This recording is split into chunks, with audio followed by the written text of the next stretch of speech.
Decidirnos a una pausa, es importante analizar desde nuestra perspectiva y también con una mirada del exterior, ¿no? ¿Cómo ven a la economía peruana? ¿Cómo ve, digamos, algunos expertos la situación que está ocurriendo, por ejemplo, con Estados Unidos, Donald Trump a la cabeza y ese tema de los aranceles con México, Canadá y la Unión Europea y el impacto que esto podría tener en los bolsillos de los hogares peruanos y también en las políticas de nuestro país? Nelson Valera, líder de riesgos estratégicos para América Latina de Marsh McLennan, está con nosotros. Ellos publican un estudio bastante interesante que identifica ciertos riesgos y este estudio justamente viene apoyado por el Foro Económico Mundial. Nelson, ¿cómo está? Bienvenido.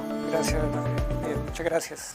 Coméntenos un poco, antes de ir con las conclusiones, cómo es que elaboran este análisis de riesgo, digamos, a nivel América Latina. ¿Quiénes opinan? ¿Qué voces recogen ustedes? Sí, esto es una perspectiva que se nutre de dos grandes elementos. Uno, especialistas en riesgos a nivel mundial, cerca de 900, pero por otra parte también gente de negocios, directivos de nuestras organizaciones, que son cerca de 11.000. Cada uno da sus perspectivas, da sus apreciaciones y con eso es que construimos esto para el Foro Económico Mundial. Ahora, son dos miradas totalmente distintas, ¿no? Por un complementarias. Lado, claro, los empresarios, digamos, que tienen mucho conocimiento, digamos, de cómo va el rubro, la industria, digamos, a la que se dedica, y por otro lado también los expertos que se dedican a analizar ese tipo de riesgos. Así es. De hecho, vemos que en la parte de los especialistas en riesgos, uno de los elementos más importantes son las preocupaciones a nivel global por los conflictos armados de origen estatal, así como por los temas de eventos climáticos extremos. Mientras que por el otro lado, para la gente de hacer negocios y particularmente para el caso del Perú, los temas económicos predominan frente a algunos aspectos sociales como lo que tiene que ver con la inequidad o la polarización social. Ahora, me contabas fuera de cámaras, Nelson, que Perú siempre ha estado, digamos, dentro del radar de este análisis de riesgo.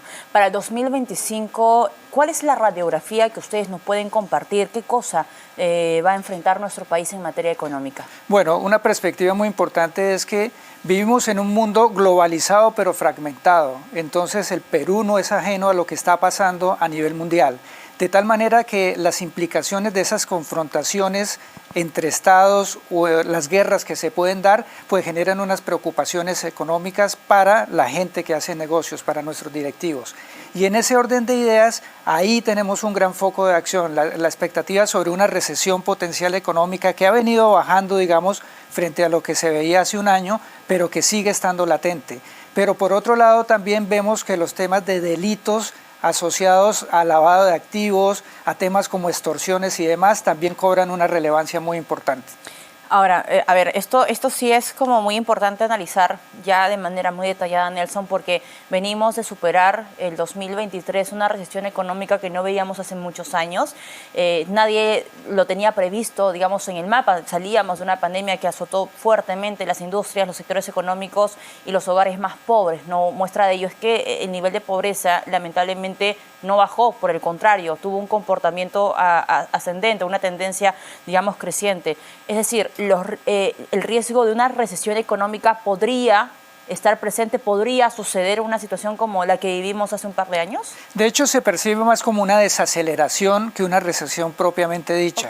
Y eso tiene que ver también porque se han venido, digamos, post pandemia hemos venido superando situaciones alrededor de las tasas de interés. El costo de capital ha venido en general disminuyendo en todo el mundo y Perú no es la excepción. Pero se siguen teniendo unas preocupaciones muy grandes por el déficit que puede haber a nivel de gobiernos, por ejemplo. De tal manera que esos son aspectos económicos que están en la agenda de la gente que hace negocios y que hay que estar muy atentos al desarrollo de los mismos. El déficit fiscal es uno de los temas pendientes y te lo comento porque, Nelson, porque acabamos de tener, digamos, la presidenta acaba de nombrar un nuevo ministro de Economía, que es el señor Salardi, ex presidente o director, digamos, de Proinversión, y una de las tareas pendientes que él tiene justamente es el déficit fiscal, que está por encima del 3% respecto al PBI al cierre del 2024. Esa también es, ese punto es otro de los riesgos más importantes, digamos, que tendría que enfrentar el Ejecutivo o el Estado peruano. Definitivamente, y de hecho figura como el primer tema dentro de los 5 principales riesgos para las personas que hacen negocio. Esa es la principal preocupación. Ajá. No así para los especialistas en riesgo a nivel global, ¿cierto? Entonces, en ese orden de ideas, fundamental todos los temas económicos, pero esos temas económicos no pueden dejar a un lado aspectos como la polarización social y la inequidad, porque para poder generar un mayor balance de equidad en la sociedad, pues seguramente se tendrán que acudir a algunos mecanismos que permitan mejorar o fortalecer las finanzas para poder hacer inversión social. Y el tema de la inseguridad ciudadana, ¿qué tan presente está, digamos, en esta radiografía que ustedes han podido realizar de nuestro país? Hemos hablado un poco de la recesión o la desaceleración, para ser más exacta, el tema del déficit fiscal, pero el tema de las extorsiones, ya lo comentabas tú en algún momento de la entrevista, el tema también del lavado de activos sigue siendo una mochila bastante pesada para nuestro país. Así es, y figura entre los 5 principales riesgos para la gente que hace negocios. Nuevamente, para ellos es muy importante el poder tener un control sobre todo eso, de que tanto gobierno como organizaciones direccionen adecuadamente temas como lo que ocurre alrededor del lavado de activos. Ajá. Pero hoy se está viviendo también, y es uno de los temas más importantes en Perú, temas como la extorsión que hemos mencionado. Esa extorsión ya no es solamente a las grandes empresas posiblemente que operan en ciertos lugares, sino la seguridad, o más bien la inseguridad se está dando incluso en las ciudades, donde los pequeños comerciantes, los pequeños tenderos, ellos están siendo afectados también por ciertos grupos que están al margen de la ley, afectando ese tipo de situaciones. Es muy interesante, Nelson, porque lo que ha hecho este estudio, esa radiografía del Foro Económico Mundial, es poner las cartas sobre la mesa y decirle al Estado, bueno, hemos hecho este trabajo, es como los perciben, cuáles son los riesgos, digamos, que podría presentar este 2025. ¿Cuáles son los principales desafíos o las principales acciones que debería tener el gobierno, el Estado, para frenar, digamos, estos riesgos o mitigarlos en todo caso? Uno de los aspectos que se resalta es la cooperación, incluso a nivel nacional y a nivel internacional, de tal manera que se creen una suerte de alianzas para poder combatir los temas asociados, por ejemplo, a las actividades ilícitas que estábamos mencionando, pero también para ayudar a crear elementos de equidad, sobre todo con todo esto que estamos viviendo, que es uno de los grandes riesgos también a nivel mundial, de los temas de migración, claro, tanto voluntaria como involuntaria, que se presenta en muchos países para poder satisfacer necesidades, bien sea en un país más desarrollado o en el nuestro. Entonces, todos esos elementos de cooperación multilateral y de organismos regionales y nacionales se vuelven fundamentales y es de los puntos de acción más importantes. Ahora, hemos hecho un análisis, digamos, los desafíos que enfrenta nuestro país con situaciones que que pueden ocurrir dentro de nuestro territorio. Pero sabemos que la globalización también expone al Perú a relaciones comerciales como con Estados Unidos, con China, con la Unión Europea, los tratados de libre comercio, y hay una lista, digamos, muy larga. Sin embargo, la situación ahora que está enfrentando, que se está viendo en Estados Unidos, está generando cierta preocupación en materia económica, como países de Canadá, México, que ya tuvo una especie de tregua, ¿no?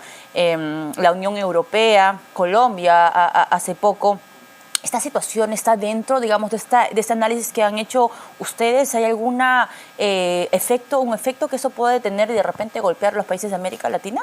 Claro que sí. De hecho, una de las grandes preocupaciones, la tercera gran preocupación en las condiciones actuales para este año son las confrontaciones geoeconómicas. Y claramente lo estamos viviendo. Los aranceles. De diversas formas. Okay. Una forma puede ser aranceles, otro puede ser sanciones. Ajá. En el año 2017 se emitían 600 normas aproximadamente al año frente a temas de aranceles y temas de restricciones económicas. El año pasado fueron cerca de 3.000, una cantidad significativa. También pueden haber o se pueden manifestar a través de restricción a las inversiones o restricción al flujo de dinero. Entonces todo el tema de confrontación geoeconómica no es solo como los aranceles que estamos viendo en estos días con el gobierno de Estados Unidos, sino puede tener otras manifestaciones. Y digamos el impacto que eso podría tener es inmediato, digamos lo vamos a ver a fines de año, el efecto digamos se ve de manera inmediata en países como el Perú. Depende de la complejidad que tenga nuestra economía y la dependencia que tenga de ciertos sectores que quieran poner esas sanciones. Pero fijémonos que de entrada, si tenemos una sanción desde el punto de vista de aranceles, nuestros productos van a ser menos competitivos. Claro. Pero a su vez puede ocurrir que cuando sancionen ciertos tipos de mercados, digamos China, China va a buscar otros destinos para sus productos, llámese la Unión Europea o llámese Latinoamérica. Si esos productos se vienen para Latinoamérica, entonces vamos a ser receptores de una cantidad de bienes que no esperábamos, que van a entrar a competir también con nuestros productos. Por lo tanto, una sanción que se dé de un país hacia otro no únicamente tiene ese efecto directo sobre el producto, el bien o el servicio, sino que va a tener también una afectación incluso social, porque va a afectar de diversas formas, así es. Ahora, y a nivel global, en materia económica global, ya has mencionado de repente uno de los puntos, pero hay otros riesgos, digamos, de los que deberíamos estar un poco atentos, que podría pintar en la segunda mitad de año. En efecto, digamos, se contempla también ciertos riesgos que están asociados a la información errónea o a la información que no cumple con las debidas características de calidad. Eso es un riesgo latente para todos. Está generando también afectación, uno, de polarización a nivel mundial, a nivel de la sociedad, pero dos, también muchas veces afecta la imagen o la marca de nuestros productos, bienes o servicios que estamos produciendo. Ahora, 2025, este año, Nelson, tenemos un año preelectoral, ¿no? Un año, digamos, bastante particular en materia política, y la política también tiene cierto efecto en el lado económico. ¿Está dentro también del radar que ustedes han podido visualizar, o se entiende ya pues que un año preelectoral sí genera ciertos efectos, ¿no? Mínimos o máximos también? En un año electoral los temas de desigualdad van a volverse seguramente elementos de campaña. Okay. Y si eso lo unimos con los temas de información errónea o información incorrecta, y eso apalancado en tecnologías como la inteligencia artificial, ahí vamos a tener un caldo de cultivo para que se hagan manifestaciones a favor o en contra de ciertas posiciones, tergiversando o afectando de alguna manera la perspectiva y las sensaciones de las personas para atraerlos o para que rechacen ciertas posiciones. Entonces, el tema de las elecciones lo hemos visto en muchos países, lo acabamos de ver el año pasado en los Estados Unidos, y seguramente algo va a pasar similar en Perú frente a este tipo de situaciones. Nelson, muchas gracias por acompañarnos. Ha sido bastante interesante esta conversación, que creo que lo que presenta es una radiografía de lo que podría ocurrir en nuestro país. Nelson Valero, líder de riesgos estratégicos para América Latina de Marsh McLennan, estuvo con nosotros, amigos. Hacemos una pausa.